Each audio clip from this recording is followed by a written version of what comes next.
திருவிளையாடல் படத்தினுடைய படப்பிடி நடக்குது. எல்லாரும் சிவாஜி கணேசன் அவர்களை பாராட்டும் போது சிவாஜி கணேசன் சார் சொன்னாராம், அந்த உட்கார்ந்து இருக்கான் பாருங்க நாகேஷ், அவனுக்கு தான் முழு பாராட்டும் போய் சேரும்.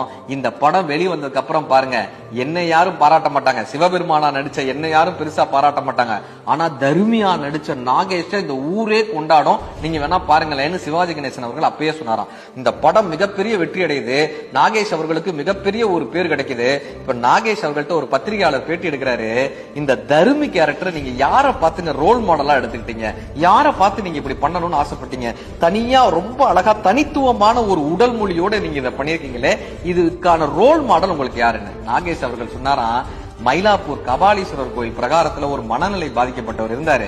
அவர் தனக்கு தானே புலம்புவாரு, தனக்கு தானே பேசுவாரு, தனக்கு தானே ஏதாவது ஒண்ணு பண்ணுவாரு. அவர் தினம் போய் பார்ப்பேன், அவருடைய உடல் மொழியை அப்படியே எடுத்துக்கிட்டேன், அதை நான் அப்படியே பண்ணேன், இந்த படத்துல பெரிய ஹிட் ஆச்சுன்னாராம். கற்றுக்கொள்ள வேண்டும் என்று நீங்கள் நினைத்தால் ஒரு பைத்தியக்காரரிடம் இருந்து கூட நீங்கள் கற்றுக்கொள்ளலாம். கற்றுக்கொள்ளவே கூடாது என்று நீங்கள் நினைத்தால் உங்கள் பக்கத்து வீட்டில் திருவள்ளுவரே இருந்தாலும் கற்றுக்கொள்ள முடியாது.